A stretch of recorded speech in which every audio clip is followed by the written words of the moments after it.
हरे कृष्णा। श्रीमद् भागवतम भूमिका पार्ट 5। वैदिक मंत्र कहते हैं कि परम सत्य के हाथ और पैर नहीं होते, तब भी वे सबसे तेज चलते हैं और भक्ति भाव में उन्हें जो भी अर्पित किया जाता है उसे वे ग्रहण करते हैं। ये उत्तरार्ध कथन निश्चित रूप से श्री भगवान के साकार स्वरूप को बताने वाले हैं। यद्यपि उनके हाथ पांव भौतिक हाथ पांव या इंद्रियों से भिन्न होते हैं, अतः ब्रह्मा कभी भी निराकार नहीं है, किंतु जब ऐसे मंत्रों की व्याख्या अप्रत्यक्ष रूप से की जाती है तो गलती से परम सत्य को निराकार मान लिया जाता है। परम सत्य अर्थात श्री भगवान का व्यक्तित्व समस्त ऐश्वर्यों से युक्त है, तो वह उनका दिव्य रूप है जो सनातन अस्तित्व ज्ञान तथा आनंद से युक्त है। तो फिर कोई यह कैसे स्थापित कर सकता है कि परम सत्य निराकार है।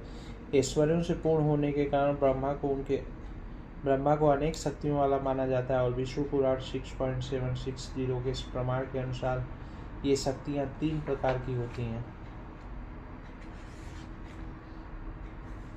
क्योंकि उसमें उल्लेख है कि भगवान श्री विष्णु की दिव्य शक्तियाँ मूल रूप में से 3 हैं। उनकी आध्यात्मिक शक्ति तथा जीवों की शक्ति को उच्चतर पराशक्ति कहा जाता है, जबकि भौतिक शक्ति निकृष्ट शक्ति अपरा है जो अज्ञान से अंकुरित होती है।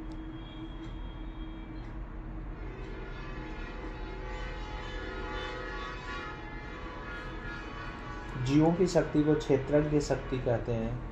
यद्यपि यह क्षेत्रज्ञ शक्ति गुण में श्री भगवान के तुल्य है, लेकिन अज्ञान के कारण भौतिक शक्ति से परास्त हो जाती है और इस प्रकार समस्त प्रकार के भौतिक कष्टों से ग्रसित रहती है। दूसरे शब्दों में सभी जीव उच्चतर आध्यात्मिक तथा निकृष्ट भौतिक शक्तियों के मध्य तटस्थ शक्ति के रूप में स्थित रहते हैं और जीव जिस अनुपात में भौतिक या आध्यात्मिक इन दोनों शक्तियों के संपर्क में आता है, उसी के अनुसार वह उच्चतर तथा निम्नतर स्तरों पर अवस्थित होता है। जैसा कि ऊपर बताया गया है, श्री भगवान अपरा तथा तटस्थ शक्तियों से परे हैं और उनकी आध्यात्मिक शक्ति 3 विभिन्न चरणों में प्रकट होती है: शाश्वत अस्तित्व, शाश्वत आनंद तथा शाश्वत ज्ञान। जहाँ तक शाश्वत अस्तित्व का संबंध है, वह संधिनी शक्ति द्वारा संचालित होते हैं। इसी प्रकार से आनंद तथा ज्ञान क्रमशः हृदयनी तथा संवित शक्तियों से संचालित होते हैं। परम शक्तिमान श्री भगवान के रूप में वे परा, तटस्थ तथा अपरा शक्तियों के परम नियंता हैं और ये विभिन्न शक्तियाँ शाश्वत भक्ति में सेवा में श्री भगवान से संबंधित होती है। इस प्रकार पूर्ण पुरुषोत्तम भगवान अपने दिव्य शाश्वत रूप में आनंद भोग करते हैं। तो क्या यह आश्चर्य की बात नहीं कि कोई परमेश्वर को निशक्तिमान कहने का साहस करता है। श्री भगवान समस्त शक्तियों के नियंता हैं और सभी जीव उनमें से एक शक्ति के अंश है। अतः श्री भगवान तथा जीव में जमीन आसमान का अंतर है। कोई यह कैसे कह सकता है कि श्री भगवान तथा जीव एक ही है। श्रीमद् भगवद गीता में ही जीवों को श्री भगवान की उच्चतर शक्ति से संबंधित बताया गया है। शक्ति तथा शक्तिमान के मध्य घनिष्ठ सहसंबंध के अनुसार भी वे दोनों अभिन्न हैं। अतएव श्री भगवान तथा जीव शक्ति तथा शक्तिमान के रूप में अभिन्न हैं। पृथ्वी, जल, अग्नि, वायु, आकाश, मन, बुद्धि तथा अहंकार ये सभी श्री भगवान की निकृष्ट अपरा शक्तियाँ हैं, लेकिन जीव उच्चतर होने के कारण इन सबसे भिन्न है। यह श्रीमद् भगवद गीता 7.4 का कथन है। श्री भगवान के दिव्य रूप का शाश्वत अस्तित्व होता है तथा वह दिव्य आनंद से परिपूर्ण है, तो फिर ऐसा रूप भौतिक सत्वगुण से किस प्रकार उत्पन्न हो सकता है। अतएव जो कि भी भगवान के स्वरूप पर विश्वास नहीं करता, वह निश्चय ही श्रद्धा विहीन असुर है, अस्पृश्य है, मनहूस है तथा यमराज द्वारा दंडित होने योग्य है। बौद्धों को नास्तिक कहा जाता है क्योंकि वे वेदों का आदर नहीं करते, लेकिन जैसा कि ऊपर कहा जा चुका है, जो मनुष्य वेदों के अनुयायी होने की आड़ में वैदिक निर्णयों की अवहेलना करते हैं, वे निश्चित रूप से बौद्धों से भी अधिक खतरनाक हैं।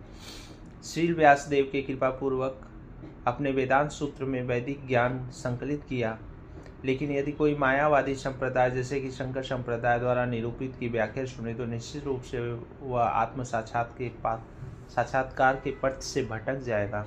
सृष्टि उत्पत्ति का सिद्धांत वेदांत सूत्र का प्रारंभिक विषय है। समस्त विराट जगत परमेश्वर से उनकी विभिन्न अचिंत्य शक्तियों के द्वारा उद्भूत है। पारस के पत्थर का उदाहरण सृष्टि की उत्पत्ति के सिद्धांत पर लागू होता है।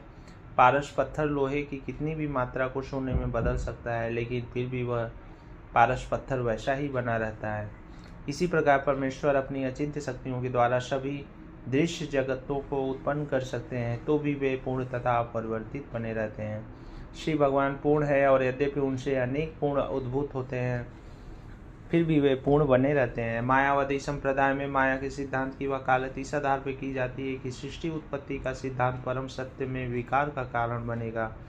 यदि ऐसा है तो श्री व्यासदेव छूटे हैं। इससे बचने हेतु उन्होंने बड़ी ही कुशलतापूर्वक मिथ्या माया का सिद्धांत ढूंढ निकाला, लेकिन यह जगत या विराट सृष्टि मिथ्या नहीं है जैसा कि मायावादी मानते हैं। केवल इसका अस्थायी अस्तित्व नहीं होता, कोई अस्थायी वस्तु निरी मिथ्या नहीं कहला सकती, लेकिन यह धारणा कि भौतिक शरीर आत्मा है निश्चित ही असत्य है। वेदों में प्रणव तथा ओंकार मूल मंत्र है। यह दिव्य ध्वनि श्री भगवान के स्वरूप के समान ही है। वेद के सारे मंत्र इसी ओंकार पर आधारित हैं। तत्त्वमसि तो वैदिक साहित्य में एक गौड़ शब्द है, अतः यह वेदों का मूल मंत्र नहीं हो सकता। श्रीपाद शंकराचार्य ने मूल शब्द ओंकार के बजाय गौड़ शब्द तत्त्वमसि पर अधिक बल दिया। इस प्रकार महाप्रभु ने वेदांत सूत्र पर अपना प्रवचन किया और मायावादी विचारधारा के सभी प्रचारों का खंडन किया।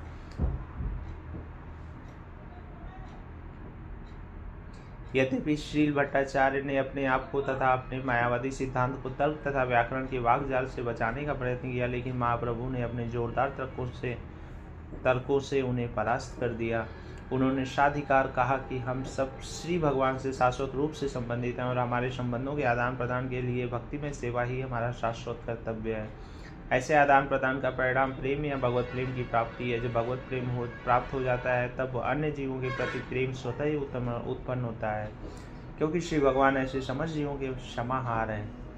महाप्रभु ने कहा कि ईश्वर के साथ शाश्वत संबंध, उनके साथ संबंधों का आदान प्रदान तथा उनके लिए प्रेम की उपलब्धि, इन तीन बातों को छोड़कर वेदों में से जो कुछ भी शिक्षा दी गई है वह व्यर्थ और मनगढ़ंत है। भगवान ने आगे भी कहा कि श्रीपाद शंकराचार्य द्वारा पढ़ाया गया मायावादी दर्शन वेदों की काल्पनिक व्याख्या है, लेकिन उन्हें शंकराचार्य को इसकी शिक्षा देनी ही थी, क्योंकि उन्हें ऐसा करने का श्री भगवान का आदेश था। पद्म पुराण में कहा गया है कि श्री भगवान ने शिव को आदेश दिया था कि वे मनुष्य जाति को उनसे श्री भगवान से पथभ्रष्ट करें। श्री भगवान को अपने आप को इस प्रकार प्रसन्न करना था कि लोग अधिकाधिक संतान उत्पन्न करने हेतु प्रेरित हों। शिव ने देवी से कहा, कलयुग में मैं ब्राह्मण के वेश में मायावादी दर्शन का उपदेश दूंगा, जो प्रच्छन्न बौद्धवाद ही है।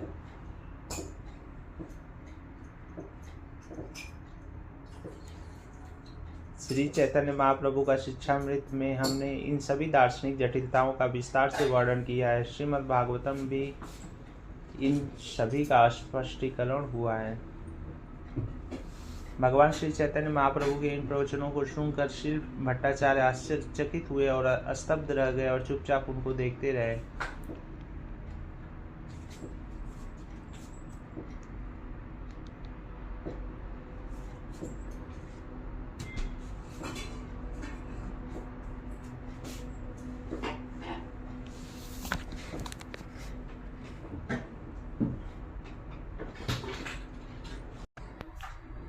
तब महाप्रभु ने उन्हें आश्वासन दिया कि इसमें आश्चर्य करने की कोई बात नहीं है। मैं कहता हूँ कि श्री भगवान की भक्ति में सेवा करना ही मानव जीवन का सर्वोच्च ध्येय है। तब उन्होंने श्रीमद् भागवतम का एक श्लोक उद्धृत किया और उन्हें आश्वस्त किया कि आत्मा तथा आत्म साक्षात्कार में लीन रहने वाले मुक्तात्मा भी भगवान श्री हरि की भक्ति करते हैं, क्योंकि श्री भगवान में इतने दिव्य गुण हैं कि वे मुक्तात्मा का भी हृदय आकृष्ट करने वाले हैं। तब श्रील भट्टाचार्य ने श्रीमद् भागवतम के आत्माराम श्लोक 1.7.10 की व्याख्या सुननी चाहिए। महाप्रभु ने श्रील भट्टाचार्य जी से कहा कि पहले वे इसकी व्याख्या करें, बाद में वे उसकी व्याख्या करेंगे। तब श्रील भट्टाचार्य जी ने पांडित्यपूर्ण ढंग से, विशेष रूप से तर्कशास्त्र के संदर्भ में इस श्लोक की व्याख्या की। उन्होंने मुख्यतः तर्क के आधार पर इस श्लोक की 9 प्रकार से व्याख्या की, क्योंकि वे उस समय के तर्कशास्त्र के सर्वाधिक प्रखर विद्वान थे। श्रील भट्टाचार्य जी को सुनने के बाद महाप्रभु ने श्लोक की पांडित्यपूर्ण व्याख्या के लिए उन्हें धन्यवाद दिया और तब श्रील भट्टाचार्य जी के अनुरोध पर उन्होंने इस श्लोक का 64 विभिन्न प्रकार से व्याख्याएं की और इसमें उन्होंने भट्टाचार्य की 9 व्याख्याओं को छुआ तक नहीं।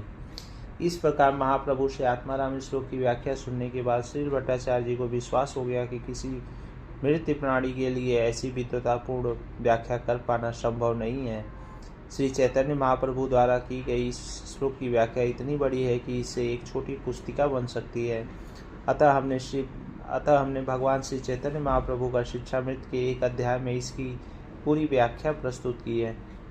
इसके पूर्व श्रील गोपीनाथ आचार्य ने उन्हें महाप्रभु की दिव्यता के संबंध में विश्वास दिलाने का प्रयत्न किया था, लेकिन तब उन्होंने यह स्वीकार नहीं किया था। परंतु महाप्रभु द्वारा वेदांत सूत्र के प्रतिपादन तथा आत्माराम श्लोक की व्याख्याओं से श्रील भट्टाचार्य दंग थे। अतः वे सोचने लगे कि उन्होंने महाप्रभु को साक्षात भगवान श्री कृष्ण के रूप में न पहचानकर उनके चरण कमलों के प्रति भयंकर अपराध किया है।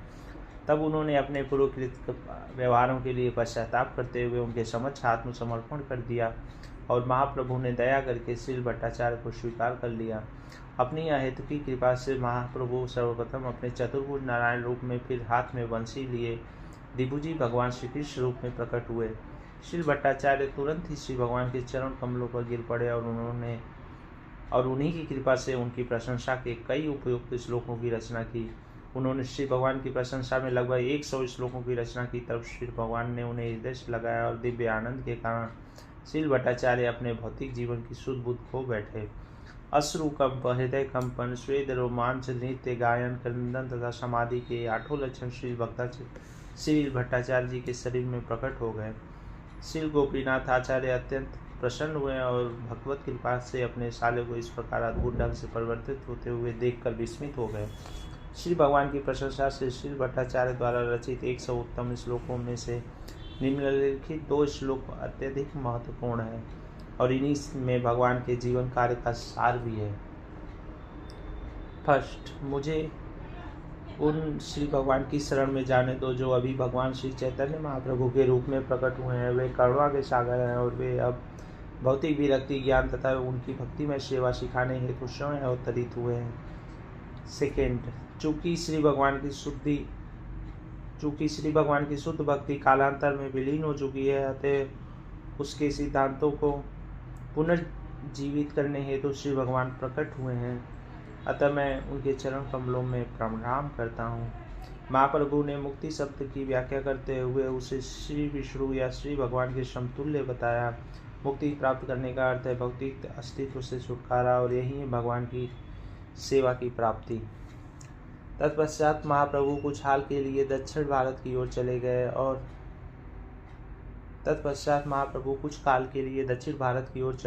गए और जो उन्हें मार्ग में मिलते गए उन्हें वे श्री कृष्ण भक्त बनाते गए। ऐसे भक्तों ने कई अन्य व्यक्तियों को भी भक्ति संप्रदाय में या भागवत धर्म में सम्मिलित कर लिया। इस प्रकार वे गोदावरी नदी के तट पर पहुंचे, जहां उनकी भेंट उड़ीसा के राजा महाराज प्रताप रुद्र के अधीन मद्रास के गवर्नर श्री रामानंद राय से हुई। रामानंद राय के साथ उनकी वार्ताएं दिव्य ज्ञान की उच्चतर अनुभूति के लिए अत्यंत महत्वपूर्ण है और उनके संवाद से ही एक पुस्तिका बनती है। तथापि हम यहाँ इस संवाद का सारांश दे रहे हैं। यद्यपि श्री रामानंद राय ब्रह्मवाह रूप से सामाजिक स्तर पर ब्राह्मण से निम्न जाति के थे, किंतु वे स्वरूप सिद्ध व्यक्ति थे। वे सन्यासी नहीं थे और इसके अतिरिक्त वे राज्य के उच्च प्रशासनाधिकारी थे। फिर भी श्री चैतन्य महाप्रभु ने उनमें दिव्य ज्ञान की उच्च कोटि की अनुभूति होने के कारण उन्हें मुक्तात्मा के रूप में स्वीकार किया। इसी प्रकार महाप्रभु ने श्री हरिदास ठाकुर को एक निष्ठापूर्ण भक्त के रूप में स्वीकार किया, जो मुसलमान परिवार से आते थे। इसके अतिरिक्त श्री महाप्रभु के अन्य अनेक महान भक्त हुए जो विभिन्न संप्रदायों तथा जातियों से थे। महाप्रभु की एकमात्र कसौटी होती थी किसी व्यक्ति विशेष की भक्ति में सेवा का स्तर। वे मनुष्य की वाह वेशभूषा की चिंता नहीं करते थे। उन्हें तो केवल आंतरिक आत्मा तथा उसके कार्यकलापों से सर्वोपकार रहता था। तो श्री भगवान के सभी धर्म प्रचार संबंधी कार्यकलापों की आध्यात्मिक स्तर पर समझना होगा। इस प्रकार श्री चैतन्य महाप्रभु के संप्रदाय या भागवत धर्म संप्रदाय को सांसारिक कार्यों, समाज विज्ञान, राजनीति, आर्थिक विकास या जीवन के अन्य किसी क्षेत्र में से कुछ लेना देना नहीं है। श्रीमद् भागवतम विशुद्ध रूप से आत्मा की दिव्य प्रेरणा है। जब वे गोदावरी के तट पर श्री रामानंद राय से मिले तो महाप्रभु ने हिंदुओं के द्वारा अपनाए जाने वाले वर्णाश्रम धर्म की चर्चा की। श्री रामानंद राय ने कहा कि वर्णाश्रम धर्म अर्थात 4 जातियां तथा 4 आश्रम के नियमों का पालन करने से हर व्यक्ति दिव्यता की अनुभूति कर सकता है, लेकिन महाप्रभु के मत से वर्णाश्रम धर्म की प्रणाली ऊपरी और छिछोरी है तथा सर्वोच्च आध्यात्मिक अनुभूति से इसका बहुत कम संबंध है। जीवन की सर्वोच्च सिद्धि भौतिक आसक्ति से विरक्त होना और तदनुरूप भगवान की दिव्य प्रेमा भक्ति की अनुभूति करना है। जो जीव इस मार्ग पर आगे बढ़ता है उसे श्री भगवान पहचान लेते हैं। अतः भक्ति में सेवा ही समस्त ज्ञान के अनुशीलन की पराकाष्ठा है। जब पूर्ण पुरुषोत्तम भगवान श्री कृष्ण समस्त पतितात्माओं को उद्धार के लिए प्रकट हुए थे, तब उन्होंने सभी जीवों के उद्धार के लिए निम्नलिखित उपदेश दिया था। जिन श्री भगवान से सभी जीव उद्भूत हुए, उनकी पूजा उन्हें अपने सभी कार्यों के द्वारा करनी चाहिए, क्योंकि हम जो कुछ भी देख रहे हैं वह उनकी शक्ति का विस्तार है। यही वास्तविक सिद्धि का मार्ग और भूतकाल तथा वर्तमान के समस्त प्रामाणिक आचार्यों द्वारा इसकी मान्यता दी गई है। वर्णाश्रम प्रणाली बहुत कुछ नैतिक एवं आचार संबंधी नियमों पर आधारित है। इस प्रकार दिव्यता की अनुभूति बहुत कम हो पाती है। अतः श्री चैतन्य महाप्रभु ने इसे छिछोरी कर स्वीकार कर दिया और श्री रामानंद राय से कहा कि वे इस विषय में आगे बढ़ें। हरे कृष्ण।